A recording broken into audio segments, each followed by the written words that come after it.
सिद्धेभ्यः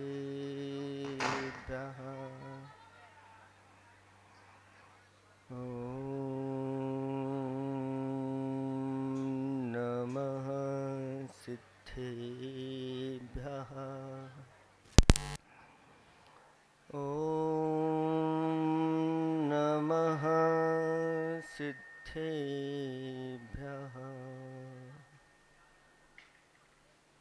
निर्मल जल सामन है जिनका चंदन से हैं देव वचन अक्षत सम अक्षत है श्रद्धा सुमनो सा सुंदर है तन नैवेद्य चरित्र ज्ञान है दीपक वसु विधि करते धूप दहन ध्यान सुफल है अर्घ समाधि मुनिवर तुमको नित्य नमन अनर्घ पद को पाने गुरुवर मेरा अर्घ समर्पित है एक जीवन क्या सौ सौ जीवन गुरुवर तुम्हें समर्पित है ऋषिवर तुम्हें समर्पित है। देवादिदेव 1008 कैवल्य कमलापति आदि ब्रह्मा आदिनाथ भगवान की देवादिदेव 1008 श्री शांतिनाथ भगवान की देवादिदेव 1008 वर्तमान शासन नायक महावीर भगवान की परम पूज्य स्वाट आचार्य प्रवर गुरुवर श्री विद्यासागर जी महामुनिराज की 3,9 करोड़ मुनिराजों की पंच कल्याणक महामहोत्सव की जय हो। बोलिए परम पूज्य मुनि श्री विमल सागर जी महाराज की समस्त मुनि संघ की 3,9 करोड़ मुनि विवेकेन विनयेन च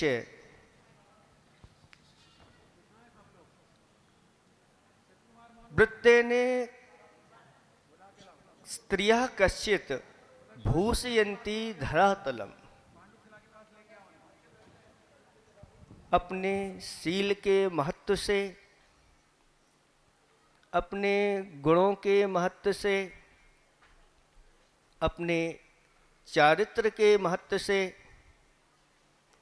अपने विनय के महत्व से और विवेक के महत्व से कोई कोई स्त्रियां इस पृथ्वी तल को सुशोभित करती हैं ऐसा नीतिकारों ने कहा है और आचार्य भगवंत ने भी स्त्री की महिमा मूक माटी में गाई स्त्रियों को बहुत ऊंचा उठाया है। ऐसा क्यों? तो कहते हैं कि स्त्री और पुरुष ये दो ऐसे ग्रस्त जीवन के रथ के पहिए हैं जो दोनों अगर गुणवान हैं सम हैं सुदृढ़ हैं वह ग्रस्त रूपी गाड़ी बहुत अच्छी चलती है और परंपरा से वह रथ मुक्ति की ओर चला जाता है ऐसी महिमा कही गई है। जिस घर में स्त्री और पुरुष दोनों विवेकी हैं कहना ही क्या है वह सुखों का आगार है घर पुरुष देवतुल्य है और स्त्री देवी तुल्य है और घर देव मंदिर तुल्य है और अगर ऐसे स्त्री पुरुष और घर जिस देश में पाए जाएं वह देश मानो स्वर्ग ही है ऐसा कहा गया है।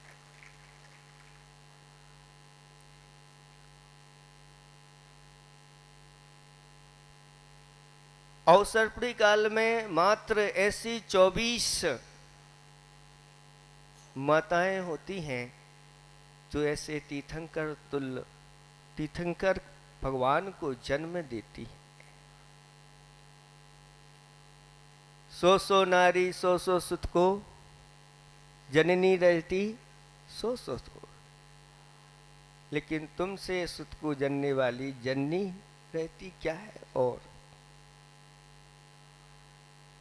पूर्व दिशा को धारण करने वाली कौन? सूर्य को जन्म देने वाली जो होती है वह पूर्व दिशा होती है। बाकी सारी दिशाएं अनेक प्रकार के तारे नक्षत्र आदि को जन्म देती है, लेकिन पूर्व दिशा एक ऐसी है जो सूर्य को जन्म देती है। ऐसे ही एक वह माँ जिसने पूर्व में भावना भाई थी कि मैं ऐसे पुत्र को जन्म दूं जो पुत्र 3 लोक का पालनहार बने, जिसके अंदर ऐसी उदार भावना हो, परोपकार की भावना हो, जगत कल्याण की भावना उस माँ के अंदर हो। ऐसी माँ को ही ये पुत्र की प्राप्ति होती है। लेकिन आचार्य भगवंतों ने कहा कि तो ऐसी माएँ तृतीय काल के अंत में अथवा चतुर्थ काल में होती हैं। पंचम काल में कोई तीर्थंकर का जन्म होता है क्या? नहीं होता।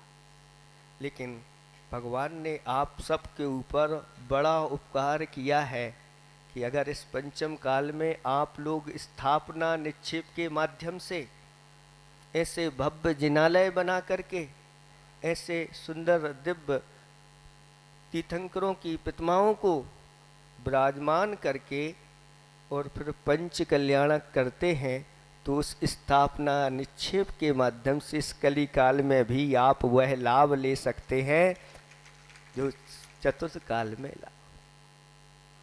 और ऐसा कहा गया है कि यहाँ सिर्फ एक ही नहीं, अगर चाहें तो एक साथ 24 तीर्थंकरों के भी पंच कल्याणक आप करके और 24 माता और 24 पिता तैयार हो सकते हैं।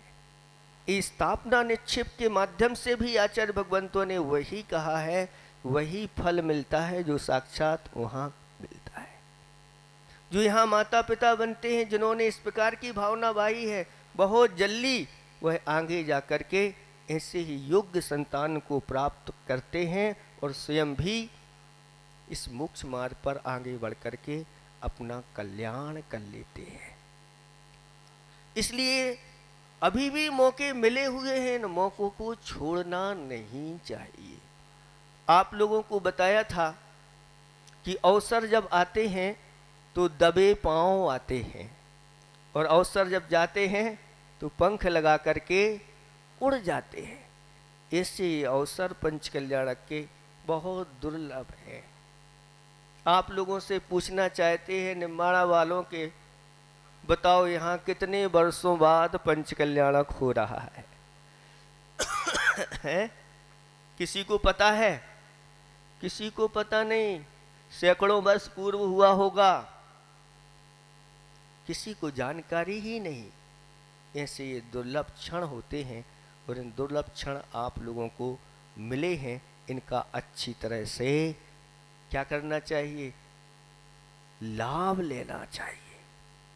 सब कुछ भूल करके और तन्मय हो करके उसी कार्य में अपने चित्त को लगा करके जो इन पंच कल्याणों को लाभ लेता है, कहते हैं वह सातिशय पुण्य का संचय करता चला जाता है। इसलिए अपने जीवन में ऐसे गुणों को प्रकट करो, ऐसी संतान को जन्म दो। जो संतान जन्म लेते ही 10 अतिशयों से युक्त होती है। पसीना रहित शरीर होता है उस बालक का। ऐसा क्यों?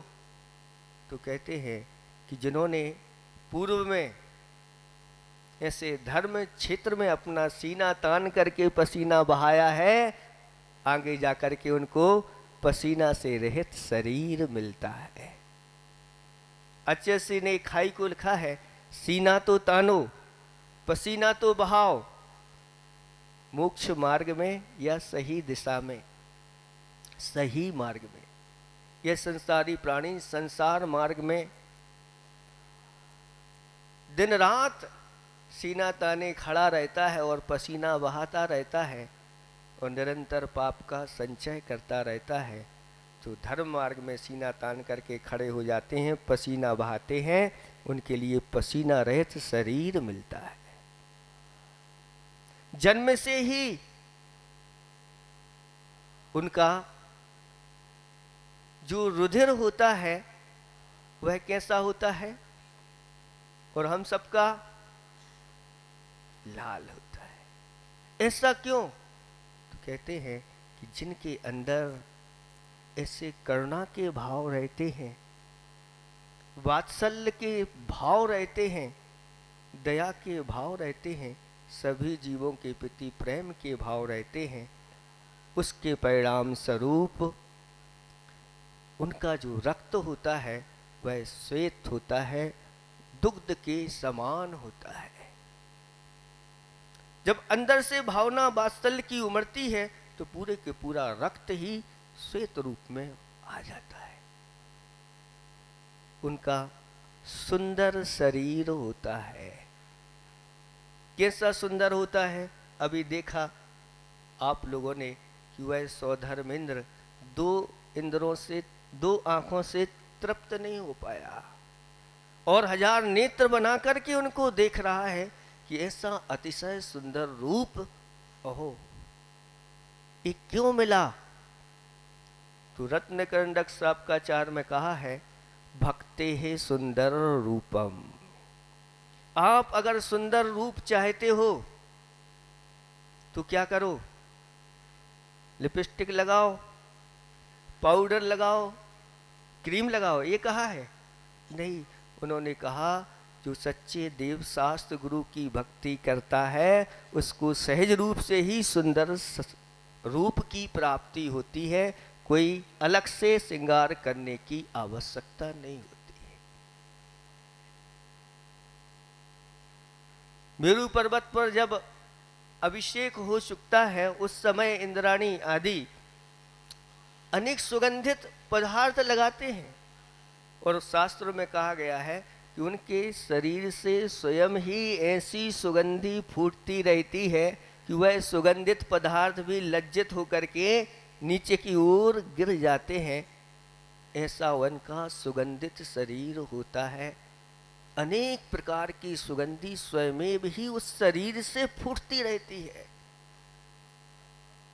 ये सब जिन्होंने पूर्व में साधना की है, तपस्या की है या तपस्वियों की वैयावृत्ति आदि की है, अथवा इस प्रकार की भावना की है कि मुझे ऐसी चीज़ें करने को मिले, उनको इस प्रकार की ये शरीर की प्राप्ति होती है। इसलिए भव्यात्माओं, प्रतिदिन जिनेंद्र भगवान की अच्छे अच्छे स्तोत्र आपको मिले हैं। भक्तामर स्तोत्र मंत्र रूप में है, एक ही भाव स्तोत्र मंत्र के रूप में है, और ऐसा इन स्तोत्रों को सहस्रनाम भगवान के 1008 लक्षण हुआ करते हैं शरीर में, 900 व्यंजन और 108 शुभ चिन्ह आदि उनके शरीर में पाए जाते हैं। कहते हैं जो जिनेंद्र भगवान की 1008 नामों से स्तुति करता है उसको ऐसे ही शरीर की प्राप्ति होती है। इसलिए इस भक्ति पूजन में कभी भी कमी मत रखो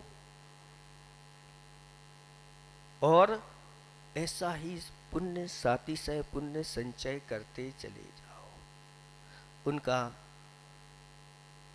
जो संस्थान होता है समचतुरस संस्थान होता है। सारी चीजें नपी तुली होती हैं, जैसा जिसका माप कहा गया है उस माप के अनुसार ही उनका पूरा संस्थान होता है। जैसे यहाँ पर प्रतिमाएं विराजमान होती हैं और प्रतिमाएं समचतुरस्य संस्थान की बनाई जाती हैं, जिनके सारे अवयव नाप तोल करके होते हैं। ऐसा उनका वह संस्थान होता है। तो कहते हैं वज्र वृषभ नाराज सहनन को लेकर के उनका जन्म होता है। वज्र की हड्डी होती है, वज्र का वेष्टन होता है और वज्र की कीलें होती हैं। ऐसा वह वज्र का शरीर होता है। वह वज्र का शरीर अगर वह अपना कहीं पैर को पटक दे तो वह चूर चूर हो जाता। आपने पढ़ा होगा पद्म पुराण, उसमें आता है कि जब हनुमान जी को विमान जी में ले जा रहे थे और वह बालक उछलते हुए हाथों में से विमान से नीचे गिरता है और नीचे एक शिला पर जाकर के वह गिरते हैं तो वह शिला चूर चूर हो जाती है। तब से उनका एक नाम वज्रंग, यानी वज्र का जिनका अंग था। ऐसे ही वज्र वृषभ नाराज सहनन मिलता है तीर्थंकरों के लिए। पार्श्वनाथ भगवान के ऊपर आपने पढ़ा होगा, सुना होगा, देखा होगा कि उनके ऊपर बड़े बड़े पत्थर बरसाए गए, लेकिन उन पत्थरों का उनके शरीर के ऊपर कोई असर नहीं हुआ। ये वज्र वृषभ नाराज सहन क्यों मिलता है?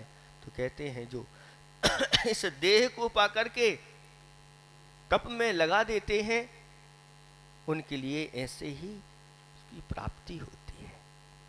उनके शरीर में अतुल बल होता है। बालक हैं लेकिन अभी भी इतना बल है उनके अंदर कि कोई उनकी एक छोटी सी उंगली को भी मोड़ने का प्रयास करे तो बड़े बड़े बलधारी भी उनके सामने नहीं टिक पाते।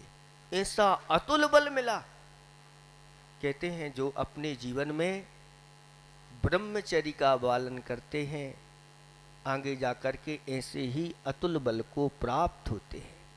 अनंत वीर की प्राप्ति होती है जो अपने जीवन में ब्रह्मचर्य का पालन करते हैं। इसलिए इसके लिए पुरुषार्थ करना चाहिए। शास्त्रों में कहा गया है कि एक दिन का जो ब्रह्मचर्य पालन करता है 9 लाख जीवों के लिए अभयदान देता है। फिर जिसने जीवन पर्यंत के लिए ब्रह्मचर्य पालन धारण कर लिया है फिर कहना ही क्या है। ऐसे अतुल बल के स्वामी होते हैं और जब बोलते हैं तो हित मित प्रिय उनके वचन निकलते हैं।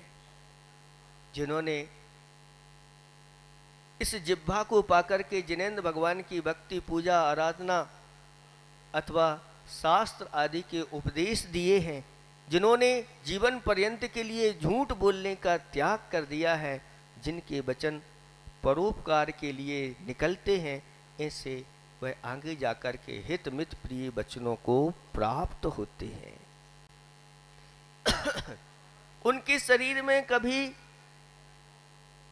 मल मूत्र नहीं रहता। निर्मल शरीर उनका पाया जाता है।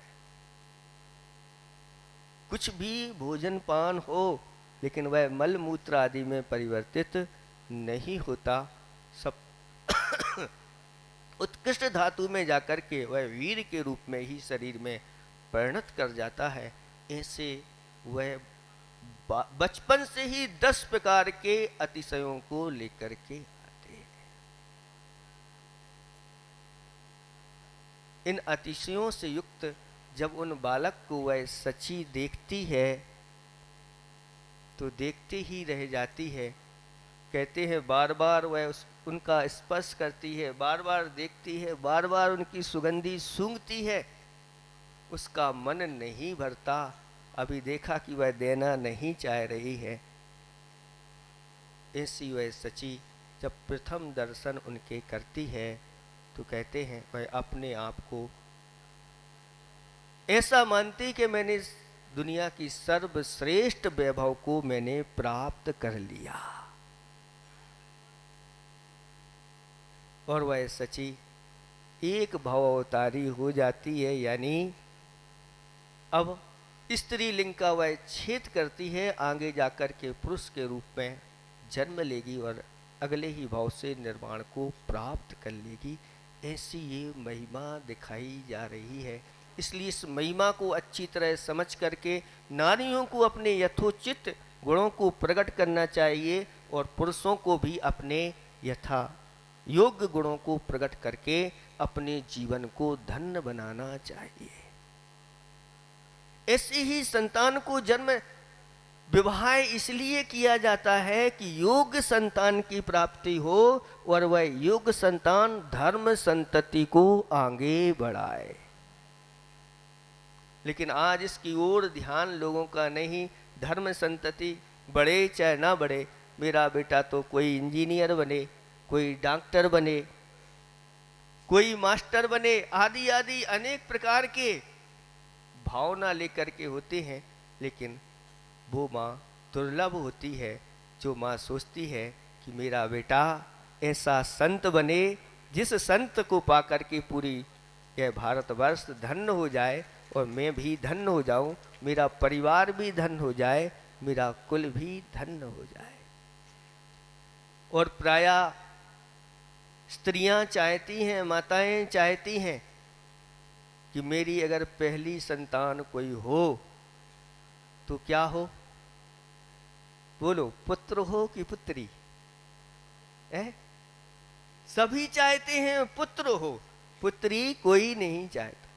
मतलब स्त्रियां स्त्रियों को नहीं चाहती, एक दूसरे के प्रति ईर्षा भाव अपने लिए। शास्त्रों में कहा है कि देखो, धर्म की परंपरा सिर्फ एक से नहीं चलती, सिर्फ पुत्र से नहीं चलती, पुत्री भी चाहिए। पुत्र का आगे विवाह होगा तो कहाँ, पुत्री तो चाहिए। अगर वो नहीं तो ये भी परंपरा चलने वाली नहीं। इसलिए अपने आप में जैसे पुत्र का महत्व है उसी प्रकार से पुत्री का महत्व। किसी ने कहा है कि बेटा वारिस है तो बेटी पारस है, बेटा वंश है तो बेटी अंश है, बेटा आन है तो बेटी शान है, बेटा मान है तो बेटी गुमान है, बेटा तन है तो बेटी मन है, बेटा संस्कार है तो बेटी संस्कृति है, बेटा आग है तो बेटी बाग है, बेटा दाता है तो बेटी दुआ है, बेटा भाग्य है तो बेटी विधाता है, बेटा गीत है तो बेटी संगीत है, बेटा दीपक है तो बेटी ज्योति है, बेटा संबल है तो बेटी मंगल है। मंगल के रूप में कन्या को कहा गया है। और धार्मिक अनुष्ठान जो भी होते हैं, कन्या को आगे कर दिया जाता है, मांगलिक कहा गया है शास्त्रों में, मंगल स्वरूप है। ऐसी मंगल स्वरूप बेटी को नहीं चाहने वाले आप लोगों की बुद्धि खोटी चल रही है, बुद्धि कुमति हो गई है। अपनी बुद्धि को सुधारो और इस धर्म की परंपरा को आगे बढ़ाते चले जाओ। कहा गया है कि संतान अगर वह धर्मात्मा बनती है तो चारों ओर धर्म का माहौल बन जाता है। बेटा वीर होता है तो चारों तरफ वीरता दिखाई देती है, और बेटा अगर दाता होता है तो चारों ओर दान की महिमा होती रहती है।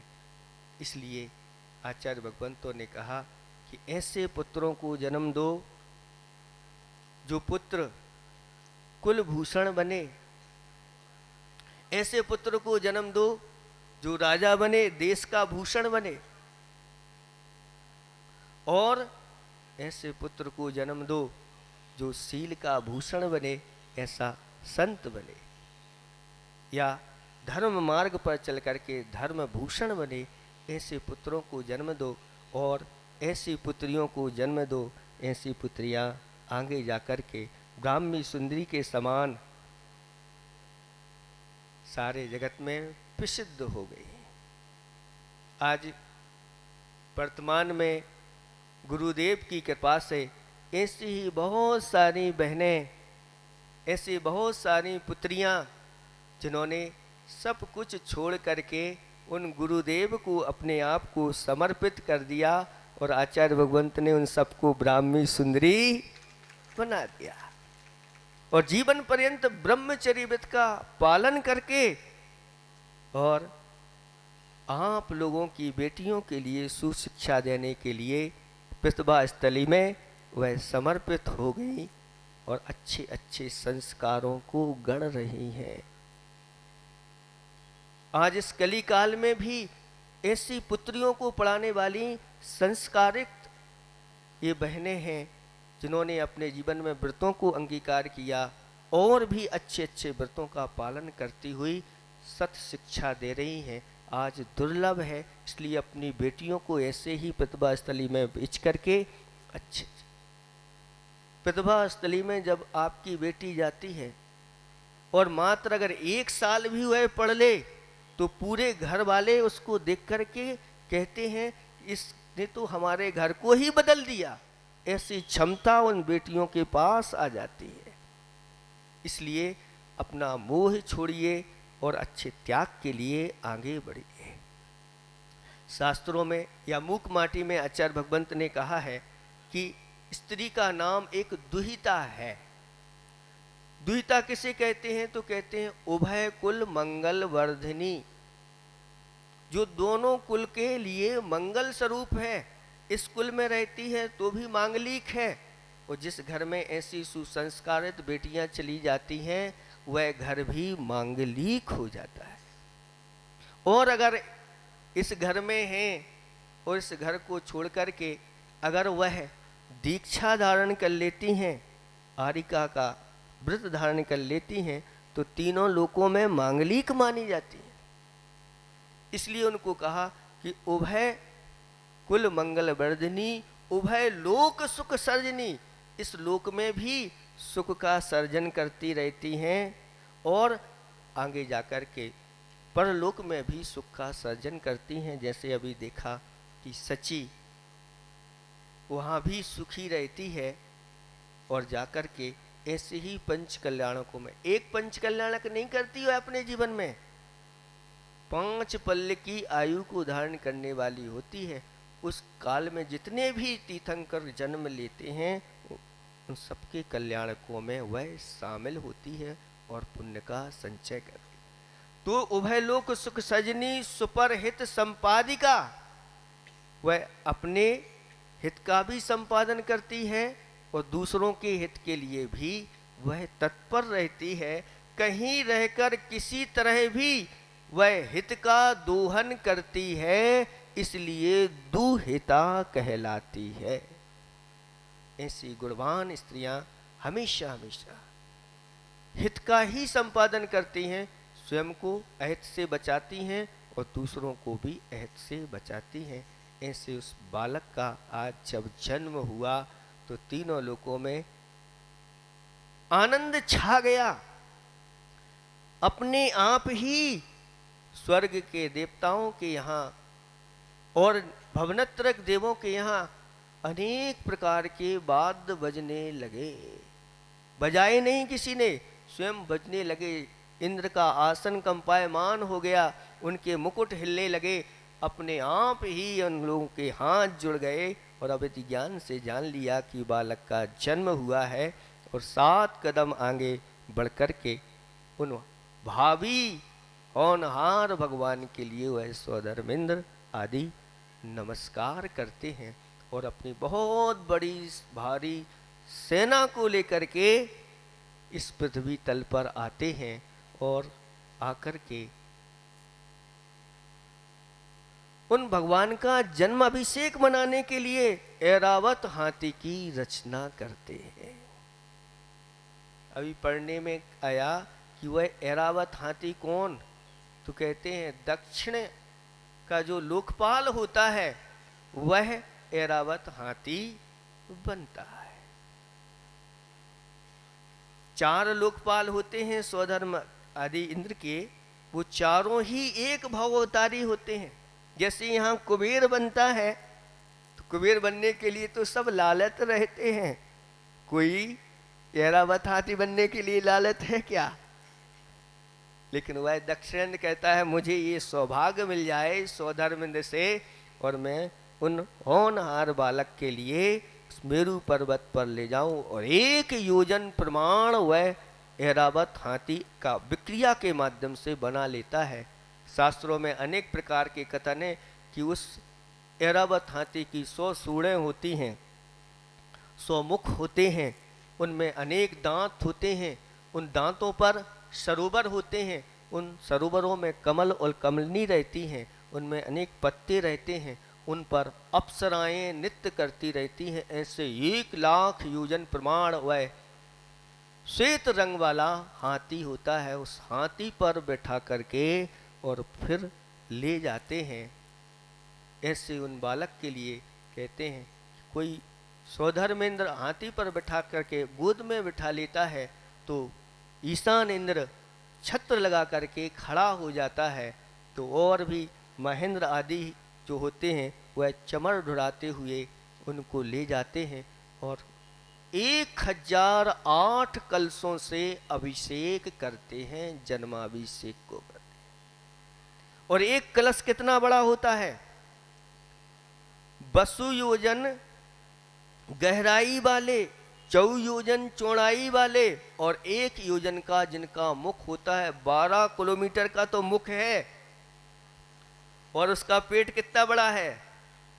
कहते हैं कि 4 योजन यानी बरचूक 48 किलोमीटर का तो पेट होता है। और गहराई कितनी होती है? कहते हैं 8 योजन, 12 96 किलोमीटर गहराई वाला 1 स्वर्ण का वह कलश होता है। सोने का होता है, सामान्य नहीं, रत्न जड़ित होता है और उसमें अच्छे अच्छे चंदन आदि से चर्चित होता है। ऐसा वह कलश एक नहीं होते, 1000 और 1008 कलशों से ऐसा वर्णन किया गया है कि वह इंद्र 1008 हाथ बना करके उन सब कलशों को विक्रिया के माध्यम से लेता है और एक साथ उनके ऊपर उड़ेल देता है। और ऐसा लगता है कि महानदियां ही बह गई हैं और उस पवित्र जल में देवगण स्नान आदि करके अपने आप को पवित्र मानते हैं। आज हम धन्य हो गए, आज मेरा जीवन सफल हो गया। इस जन्माभिषेक को भी कम मत समझना। बड़े उत्साह और आनंद के साथ ये पाप को धोने वाली प्रक्रिया है। उन बालक हैं अभी, फिर भी वह पाप को धोने वाली हैं, क्योंकि अभी आगे जाकर के उनको साक्षात तीर्थंकर बनना है, इसलिए ये सब क्रियाएं की जाती हैं। ऐसा भी वर्णन आता है कि जब वह अभिषेक होता है तो सारी देवियां नृत्य आदि करती हैं। उस अभिषेक में अपना सहयोग करने वाली होती हैं, लेकिन अभिषेक नहीं करती, ऐसा कहीं भी वर्णन नहीं आया। और विद्याधर लोग आकाश मार्ग में देखते हैं तो चारण रिद्धिधारी मुनिराज भी इस दृश्य को देख करके अपने आप को धन्य मानते हैं। यानी मुनियों के द्वारा भी यह अभिषेक मान्य है। इसको अच्छी तरह से जो यहाँ पर करता है स्थापना निक्षेप से, और जो 4 प्रकार का अभिषेक बताया गया है उसमें एक जन्माभिषेक, दूसरा राज्याभिषेक, तीसरा दीक्षाभिषेक, चौथा पितमा अभिषेक कहा गया है। जो जिनेंद्र भगवान की प्रतिमाओं का प्रतिदिन अभिषेक करते हैं, स्नान करके शुद्ध वस्त्र पहन करके, वह एक दिन आगे जाकर के उनका भी मेरू पर्वत पर अभिषेक होता है, ऐसा वर्णन किया। इसलिए भव्यात्माओं, अभिषेक आदि में किसी प्रकार का प्रमाद मत करो। जितना हो सके स्नान इसीलिए करो कि मुझे भगवान का अभिषेक करना है, मुझे भगवान की पूजन करना है, मुझे भगवान की भक्ति करना है। अपना जीवन सार्थक हो जाएगा। और जब भगवान का वह अभिषेक स्वधर्मिंद करता है, इसके बाद फिर और इंद्र आदि देवों का नंबर आता है, तो सभी भक्ति भाव से ये कार्य करते हैं। आप लोग भी अब तैयार हो जाओ, क्योंकि यात्रा प्रारंभ होने वाली है। जन्माभिषेक के लिए आप लोग नाश्ता की ओर भागेंगे, कोई चाय पानी की ओर भागेंगे, ऐसा नहीं करना। अरे ये तो नाश्ता पानी तो हम तो प्रतिदिन करते हैं, लेकिन ऐसा भगवान का अभिषेक मनाने का सौभाग्य कब मिलेगा? सभी लोग शामिल होकर के तो सार्थक मानना, नहीं तो बस नाश्ता पानी किया, भोजन पान किया और बैठे गाड़ी में चले गए। नहीं, शामिल होकर के कहते हैं कि जो पंचम काल में स्थापना निक्षेप के माध्यम से इन पंच कल्याणकों को करता है, आगे जाकर के वह देव पर्याय को प्राप्त होता है, इंद्र आदि पर्याय को प्राप्त होता है, और वहाँ जाकर के साक्षात भगवान के तीर्थंकर के पंच कल्याणक मनाने का उसको पूरा पूरा अवसर मिलता है। इतना ही हम पर्याप्त समझते हैं, बाकी जो होगा दोपहर में मिलेगा आपको। अभी तो नाश्ता है, ये धर्मामृत रूपी नाश्ता है, और जिन्हें ये धर्म अच्छा लगता है वह इसका पान पहले करते हैं, फिर दूसरी चीज़ों का पान करते हैं। कहा है किसी ने कि जिनको जिन धर्म सुहाया जिन राज हो गए, वह तीन लोकों के सरताज हो गए। जिनको ये जिन धर्म अच्छा लगता है, एक दिन वह भी जिन राज बनते हैं। आप सब जिन राज बने, इन्हीं भावना के साथ अहिंसा परमो धर्म की। देखिएगा दोपहर का कार्यक्रम फिर बता देता हूँ। ठीक 1:15 बजे से सत्येंद्र सर्वेंट पार्टी द्वारा नाटिका